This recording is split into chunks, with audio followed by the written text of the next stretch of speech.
This is the Cooler Master Q300L. This is what it comes with. It's got everything you need, all the screws, zip ties. Inside it comes with a non-RGB exhaust fan. We're going to remove that, put RGB, and that's it. It does have magnetic filters. That's one of them. Quick look around. Decent space for cable management. And these are this is actually the front cover. This is the other magnetic filter, back panel, and then we have the RGB fans that we're going to install in here. So we just accomplished step one. My first step is always to put the RGB fans in, just so that way nothing's in the way when we put the motherboard, everything else. We're not having to squeeze our hands in there to get to install these fans. And airflow. So airflow is coming this way, and it's being exhausted out the back here and through the top, coming in through those two. It's gonna be great. Also, really quickly, I put the brand new magnetic filter on there, and I want the patterns matching, so it's like trickling up this way, going darker, lighter to darker, and going the meeting in the same direction, lighter to darker. Pretty cool. So now we're getting ready for the motherboard and cable management. We're going to do it as we move along. This case, the good part about this case is we can move this component here for the power and everything else on either side up here to the top, or we can move it to the bottom. Most people, you know, that especially a PC micro ATX like this, I would put this on my desk. I wouldn't have this thing on the floor, and that's why I'm gonna leave it like this on the side, because I think like this on the side would be even better, especially when you're gaming, to have these available for you, especially these two for your gaming headset.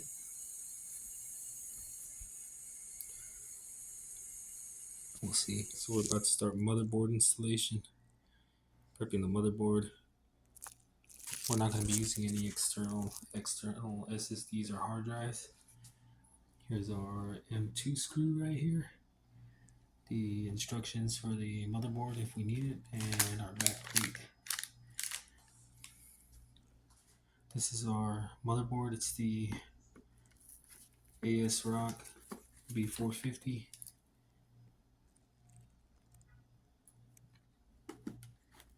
AMD, so we're going to be using a Ryzen 5, and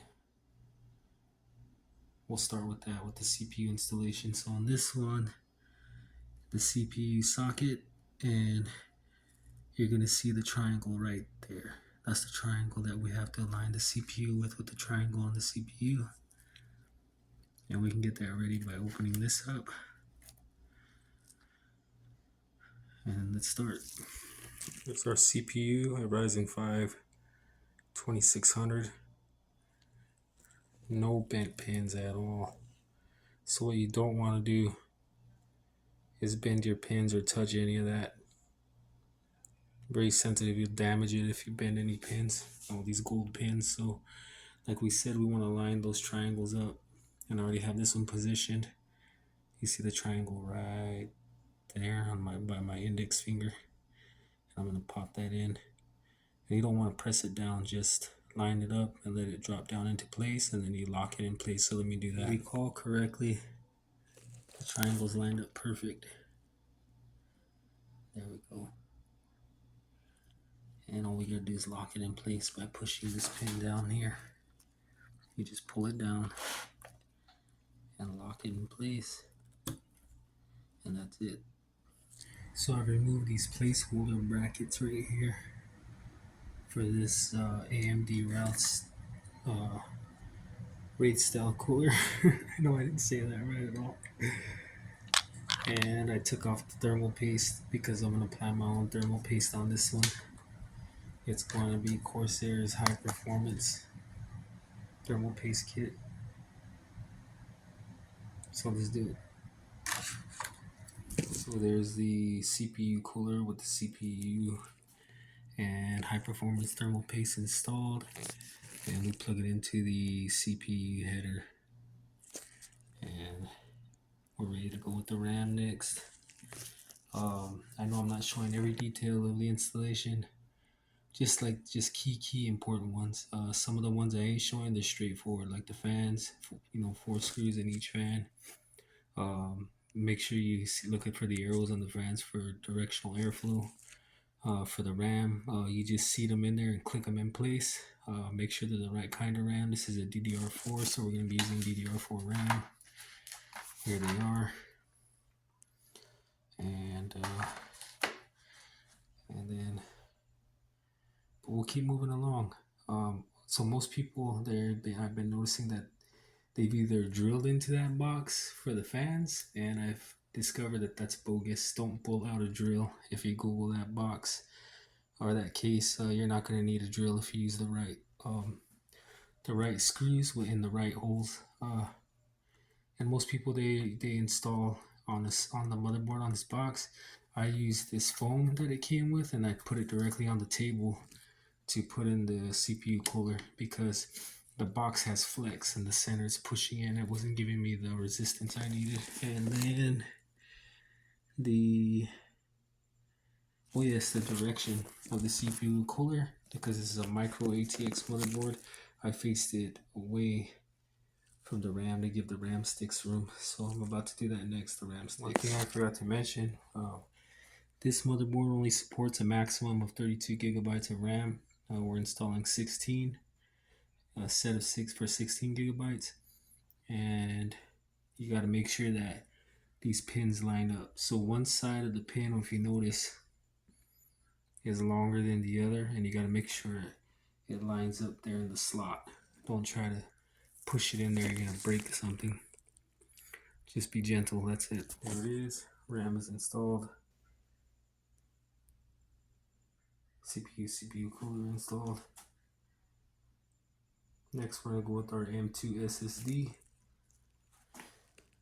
Here's our 0.5 terabyte SSD M2. It comes with the screw, but the motherboard also comes with the screw. I'm going to be using the motherboard's provided screw for obvious reasons. It comes with a screwdriver to install it with. I'd use what it comes with, except for the screw. If the motherboard provides a screw, use that, because the threading and the fitment, you're going to want to make sure it's right. There it is. In the M2 Ultra, you got to make sure you line up the pins. It's going to have a slot there too. You got to make sure you line it in, take it in at an angle. Don't force it, and then you push this end down and just use the motherboard provided screw. And just tighten it, just until it stops. It was the same with these here. With the CPU cooler, just tighten it until the screw stops. Don't try to over tighten it. You're not supposed to be rough with it. Next, we're installing the I/O shield inside the PC case in the back there. I'm gonna put it right there. So we got the I/O shield in. Now we gotta get the motherboard in place. And on this motherboard, there's going to be 3 screws on top. And it looks like 3 screws through the bottom, and perhaps 2 through the center. We'll make sure the holes line up. This case has it marked. I know you can't see it because of lighting, but the case has the holes on the instructions. They gotta mark M and I. So if they have an M, it's for an ATX. I is for an ITX. If it has an MI, then that hole was for both, of course.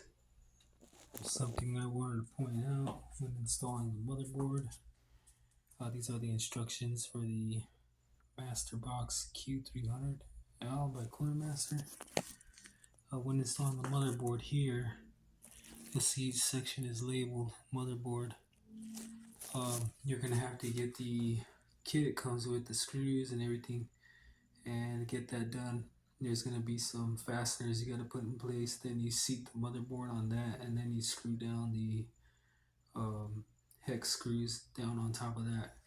And these are the ones I'm talking about. You're using A to screw in, but you're using B to screw an A to place over and be able to use your screwdriver to screw it in, and then C is what you're gonna how you're gonna screw in your motherboard after you sit your motherboard over those. And this is what I ended up with. So it's coming along. I know you can't see the screws. Here's one of them just to point it out. So there was 6 altogether. There was one here, and then one up top here, and then there's one back here, one here, and then one here. That's 6 micro ATX. On this one, the corners here, you'll see they got nowhere to screw in. There's nothing you can do about that, but it's secure. Alright, so I was able to run my cables. You're not going to really see it too good. I'll try to get a better shot later, but there's a 4-pin connector on this ATX instead of an 8-pin. This is the 24-pin, so they're both extensions. They're going to look really nice. Here's the end of that other extension, and then we have our HD audio that we plugged in back here, and our USB, and then our whole mass of craziness right here. Which, if I show you the motherboard diagram, but you should refer to your own motherboard diagram. If you have one different, it's going to be the PLED, positive and negative, the HD LED, the power button, and the reset button. And that's all right there. They're all grouped up together and they come in singles. And so far, not too bad. Coming along pretty good. Need some more wire management, and it's coming along. Next, we have to install the Wi-Fi card with Bluetooth. That's what it comes with.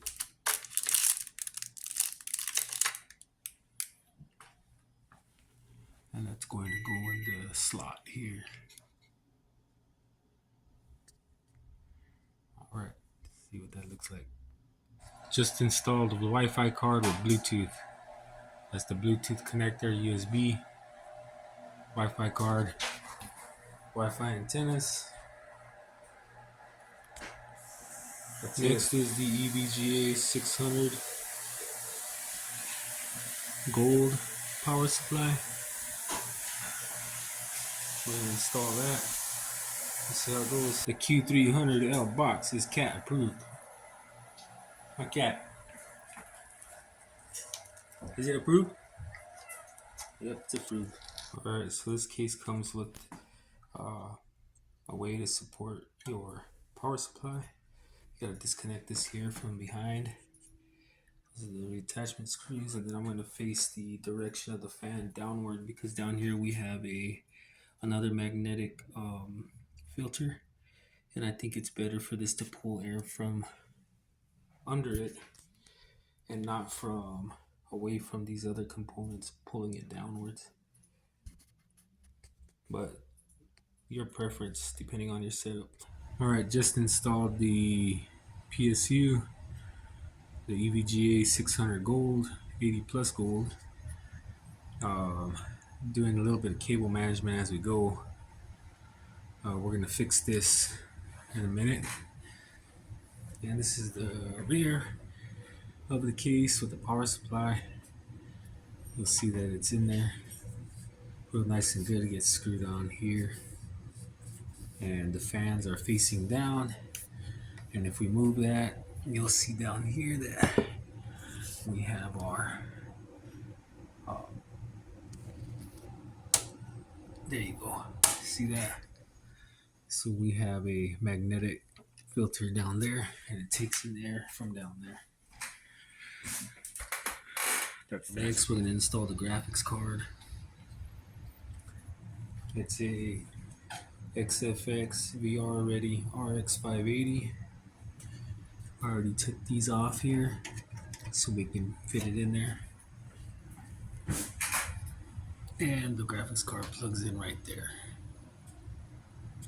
We just gotta make sure that's pushed back.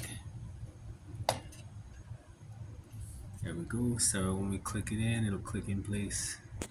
So I just installed the graphics card. I did get a graphics card support. Apparently it was too tall from here to here on this case, so I just used the padding it came with to give it just an extra little boost up. It's supposed to prevent sag, so that way this side of the graphics card isn't sagging and pulling down on your motherboard. So I recommend a GPU support if you can find one. This one looked like it'd be sufficient. I had to make it sufficient, and this is the graphics card where we will be able to plug into using different methods. It is VR ready, which is cool. It is a 580, which is cool. Yeah, hope you like it. Overall, just plugged in the extensions. The extensions everywhere. They're nicer type of wires. The extensions plugged into the graphics card everywhere. Overall, I think could use. It's it's tough to say because micro ATX space is very limited. Maybe I could have used better cable management. But overall, it's good. It looks decent. It looks good. All the wires have slack. Nothing's like being pulled too tight. But we're almost done here. So I was able to make a quick adjustment for the RGB lights. Or fans, I mean. I'm sorry, excuse me, for the fans. Right here. I was able to route it up and through the top instead of having it looping over the graphics card with the extension. So I'm gonna have to live with that because I don't see any other way to route this unless I route it from the across here, and it's not gonna look right.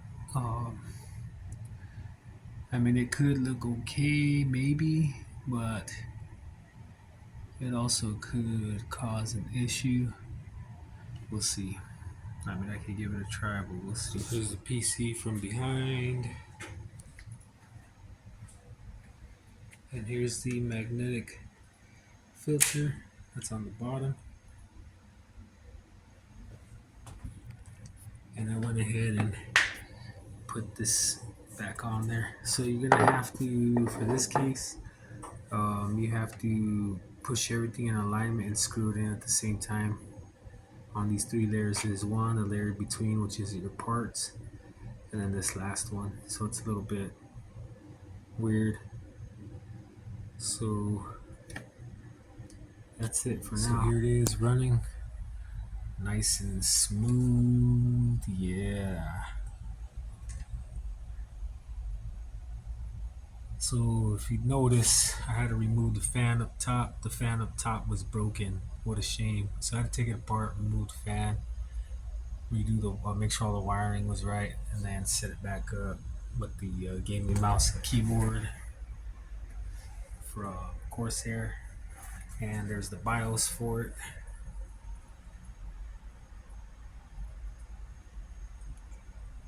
So it's running good. Now we're gonna set it up for Windows 11. Get back to it. Here it is. The ASRock B450M motherboard, AMD CPU and graphics card,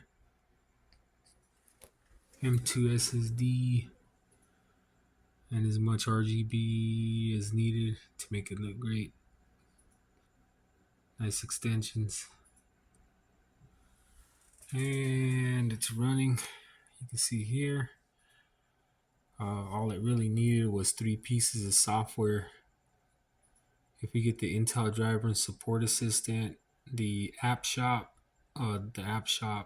was on ASRock's platform. You can get the ASRock shop and the AMD Software Adrenaline Edition. All these 3 pieces of software right here will auto detect all the drivers and everything you need for the setup. Once you install those, you just run them. I already ran them and the PC's up to date. It's ready to put a game on it and test it. That's the Adrenaline software from AMD. And if we do in our search bar, and I already pulled up Task Manager, I'll pull it up again. If we go to our performance, you can see we have our CPU, Ryzen 5 2600, 16 gigabytes of memory right here. Our disk, we'll get there, but we got a half terabyte M2 SSD, 512 gigabyte, half terabyte. Our Wi-Fi is working good. We have a Wi-Fi card working good, working great. And our GPU, which is our RX 580, 8 gigabyte. So if you scroll down, you're gonna see this one's an 8 gigabyte. It's not the 4, it's an 8. So next, I'm gonna put a game on it and test it. And I'm gonna put a popular game on it because like a fast-paced shooter game, Apex Legends likely, because if it can play that one, then we're good to go.